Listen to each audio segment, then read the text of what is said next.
Hey guys, Scott here. Patch notes, you know the drill. I will say a lot of these patch notes are pretty disappointing. They are very, very much nothing burger changes to a lot of killers that we were told are getting buffs, but we'll get into it when we reach that point. So first off, let's go towards the diminishing returns.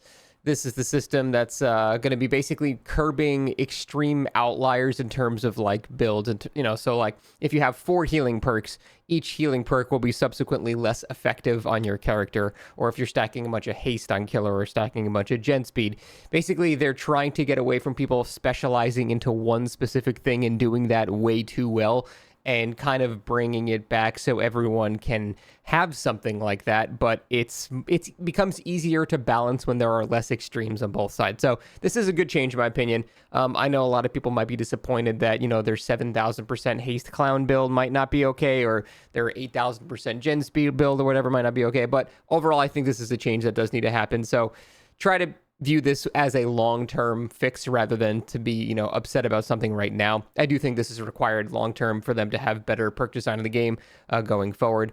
But I would definitely say the main problem is stacking perks on survivors in terms of like numerically how many people are running that perk. That's, I think, the thing they still need to address, and hopefully they will at some point. The fact that they've introduced the idea of diminishing returns is good, and I think that's a good stepping stone into them realizing that they should be doing something like that. Because yeah, again, it's like we're having the scenario where four fast tracks way too strong. One of them is just fine, but what are they going to do instead? They're going to make one fast track way worse. So that is exactly what they did. Spoiler, but that's what I think they need to get to, but I've already made several videos about that, so I don't want to yap about that anymore. But overall, I think this is a good step, and it's something that people should be tentatively optimistic for, at least in my opinion. Progress bar, this is just basically making it so whenever an interaction is now going faster than its default value, the bar will be gold, and when it's going slower than the default value, it'll be red. This is confusing to players because, like, if they group up on a generator with somebody else, the bar turns red, even though you are technically repairing it significantly faster than normal because there's 2 people on it. You get an efficiency penalty per person on the generator, and that was confusing people. So now if there's 2 people on the gen, it shouldn't be red anymore because you're now doing it faster than the default value. And they made that clear by saying the color is dependent on the individual contributor, which implies now it's based on everybody contributing to that thing. Strangely enough, this might actually make people group up on gens more, which would be an overall buff to killer, because spreading out is by far the strongest thing you could do on survivors. So it is funny that this might make people see, oh, hey, 2 people on a gen, it's gold now. That's a good thing. I want golds. And then it's actually probably the worst thing you can do. So as a killer, man, I mean, I'm okay with that. But they should probably be more clear overall that spreading out is what you're supposed to do as Survivor. Absolute W here, though. Visible team perks, we've been asking for this for years. Now on the match detail screen, you can just see your team's build. So if someone's slugged on the ground, you can check if they have Unbreakable, if they're first hooked, but they got in unhooked before you, check if they have Deliverance. I mean, there's a million things that you can glean from this to make solo queue much closer to Survive with Friends, and I think that's very, very important. That's definitely the gap we need to make smaller and smaller and smaller. So that is just objectively good. I can't think of a single downside to this, and they did actually address the whole point where you could see the killer early into the match. Apparently it's not until like a minute in you actually see the killer's icon and their power and stuff, which is good. By a minute in, you should know what the killer is. It's like that first 30 seconds that the stealth killers really want to benefit from, but after a minute, I mean, that's you know what the killer is at that point. So I think that's all fine. I don't have a single bad thing to say about this entire section. Spectator mode, just a couple little buffs, whatever, not a big deal. Doesn't really affect that many people that are not watching comp or anything like that. Some more aura customization for specific killer elements like Xenomorph, looking at control stations, things like that. That's nice to have. Again, it's not very exciting, but it's also not a single bad thing about it, so that's completely fine.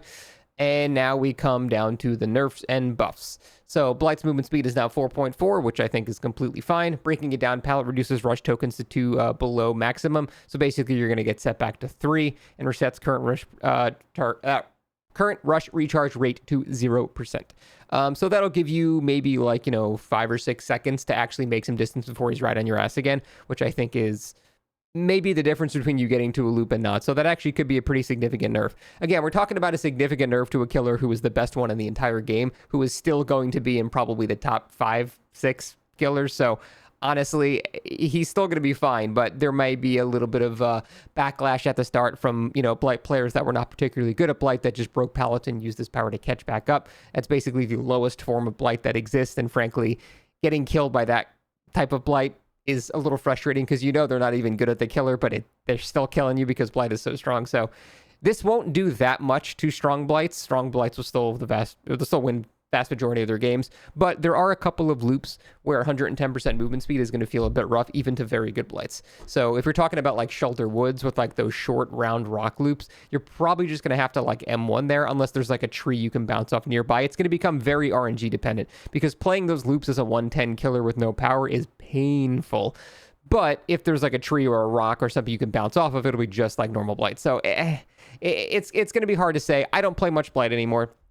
So I'm going to let, the Blight mains let me know exactly how bad this is. But I do think for the most part, they'll be just fine in most of their games. But newer or less experienced Blights are going to feel a bit more impacted by this. But he's still going to be one of the best killers in the game. So Doctor. Now, this is where we start getting disappointing. We saw this giant list of killers that are getting buffs. Now, I did say we should be tentatively excited about it because behavior very often does stuff like this where they're like, all right, this killer is getting a boost or something, and then like a value is changed by like 1% and you don't even know what changed. So that really seems to be what we got here. Most of these buffs are basically absolutely nothing and won't change where the killer currently stands in any tier lists or anything like that. Some of them are a little bit more impactful, but most of these you probably won't even notice. So, Doctor, the delay of shock therapy is now 0.75, was 0.8. So everyone would always run, I want to say Discipline. I don't know my Doctor add-ons off the top of my head. It's the one that reduces the detonation delay of the shock effect.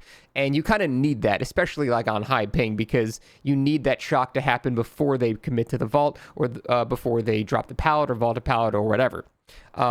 So everyone always runs at least one of those add-ons to make that a lot easier and to account for high ping, because if they're on high ping too, you can shock them before they even enter the animation and they'll still vault because on their screen they still vaulted. So that's just how networking works. But it is not really much of a change here. This is basically putting half of an add-on base kit as far as I'm aware, and that's it. So okay, Doctor is still not a very good killer. Bubba. The maximum chainsaw sweep speed is now 5.45 meters a second from 5.35. Small increase. It might, 1 in every 50 saws get you an additional down, so that's great. It's not like Bubba is OP or anything, though, so this is not going to make him anything but low to mid tier. So ever since they removed face camping, Bubba has dropped off massively, which, to be fair, obviously that's a strategy that shouldn't be pushed because it's boring as fuck for everybody involved, but they should have buffed him heavily in other areas to be able to deal with that, you know what I mean? So this isn't really not much of a change either. Ghostface, the Night Shroud cooldown is now 15 seconds from 17 seconds, which is, nice, but then you look at the add-on that they nerfed. They did the classic behavior one too, where they buff the power and then nerf the add-on that gave you that effect, so really nothing was changed. I don't know, whatever. He's still shit. This doesn't change anything. Demogorgon had maybe a sizable increase, so the shred movement speed is now 19 meters a second, was 18.4. The speed doesn't matter, it was already insanely fast, but the turn rate was basically doubled, which is pretty decent. The thing is, I don't think this is going to give you that much of a...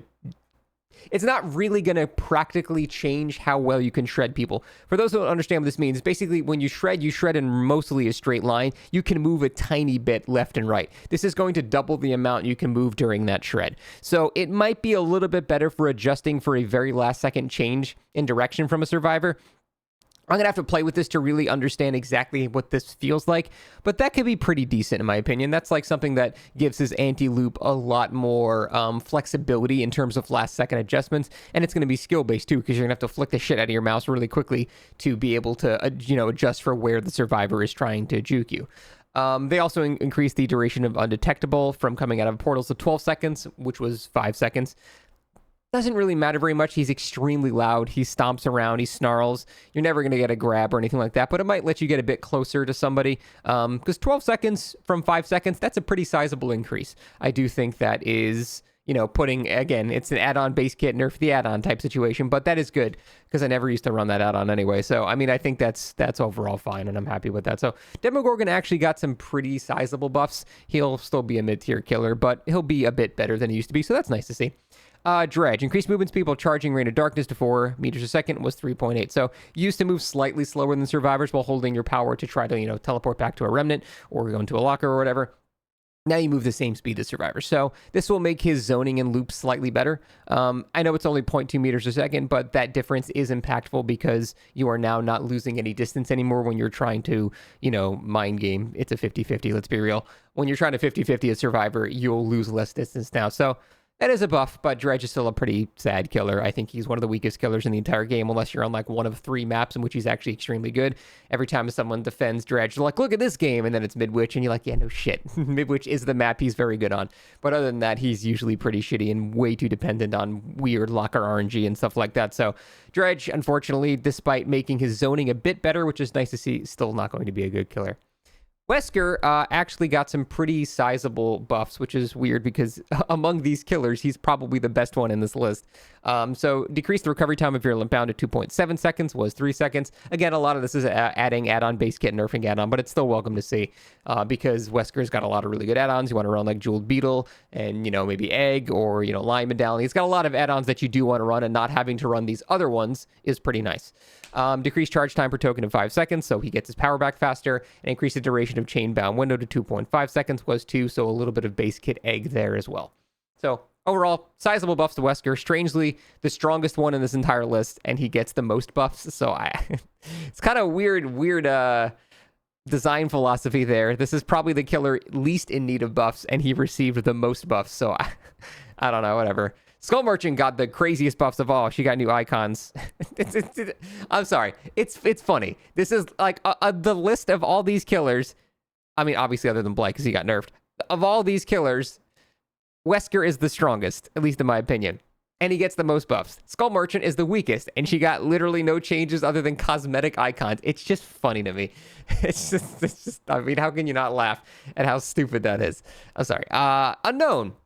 Decreased cooldown in VVX to 6.25 was 7 seconds. Definitely welcome. Decreased weakened survivors vision linger duration of 0.75 seconds was 1.25. So these combined will actually give you a bit more wiggle room for unknown players to actually hit people with their power before the weakness is cured. Because as it stands right now, you basically have like a 2 or 3 second window to hit your power if a survivor's maintaining line of sight on you. And that's an extremely punishing window for a killer that's frankly kind of hard to play correctly.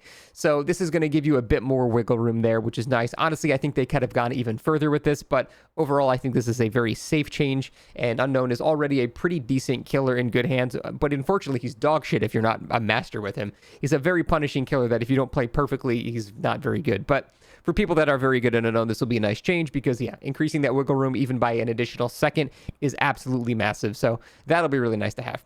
Animatronic Springtrap has now decreased recall time when it's in the environment and decreased recall time when it's in a survivor. So this basically means you can just get your axe back faster now, which is nice. They tried to incentivize using the whole like camera system more. They kind of like, said that they were going to do that on the dev stream, but honestly, even though they changed the battery consumption for camera use and teleportation, there's still no incentive to use it. Like, they actually said they were going to like make Springtrap significantly stronger, so you had to actually interact with the camera system and actually play Five Nights at Freddy's, which is cool because it's a cool element of the game that no one fucking uses because it's pointless. It's just, you just treat him like Huntress and that's how it is. But they didn't make him any more threatening. I guess the slight cooldown is better, but that didn't change anything. He can still throw his axe. Like, it doesn't change the thing they said they were gonna do. So I don't know what the hell they were talking about. Even though it's less punishing to use the cameras now, no one's going to use the cameras anyway, because why would you waste time doing that and not doing generators? So I don't know what the hell they were talking about. I think they just made that up or something, or they had a plan and then they just went back on the plan. But the only change I like here that's really nice is they made the grab button not an M1, so you don't accidentally slap them. Now you press M2 to grab them, which I like a lot. Honestly, I think every killer that's got an interaction like that, like Myers, they should all be on the exact same... That's how it should work. It should be on M2, not M1, or whatever your button is on controller. So, I mean, this is disappointing. They didn't do the thing that they said they were going to, just straight up. They just said they were going to do something and then just didn't do it. So, I don't know. Nurse's add-on, this is nice. I don't think she needed the longer lunge after a blink add-on. That's fine. I kind of would like to see more base kit nerfs to nurse, perhaps, but take what I can get, I guess. Ghostface add-on was nerfed. Again, it's because they added some of it base kit. I get that, but dude, it's not like he needed the trade-off. He's so shit. Let him have both. Let him have a shorter cooldown. He'll still be shit. Like, you don't need to do this. Wesker, Loose Crank was increased the movement speed between the first and second bounds to by 15% was 8%, so that is an actual buff. And Egg was nerfed from 20% from 50%, but they did add a lot of that base kit. So Wesker was really the biggest winner out of all of this. Egg was nerfed, but he got a lot of it base kit, and he just actually gets a huge buff to Loose Crank. So, I mean, overall, I think that is just good changes to him. For Spring Trap, decrease the minimum time to retrieve an axe embedded in the environment by 10%. Again, it's the classic behavior 1-2. Nerf the add-on, but then put some of it into the base kit build. While aiming a fire axe, reveals survivors within 6 meters of security doors within Killer Instinct was 4 meters. Whatever. Not a big deal. Fast Track. So this is, unfortunately, exactly what I said they were going to do. Instead of making it less effective per survivor, so if you bring it solo and no one else has it, it's still as effective. They just halved what it does. So, okay. Whatever. That's pretty much it. Overall, I think I was disappointed with most of this. We saw a lot of incoming killer buffs, and most of them were basically non-existent or slight nerfs even. So yeah, overall, really the only massive W here is going to be the visible team perks. This is absolutely huge, but in terms of a PTB, pretty uneventful, pretty boring, pretty disappointing, not very exciting. You can hear my voice. I'm not very thrilled. All right, bye.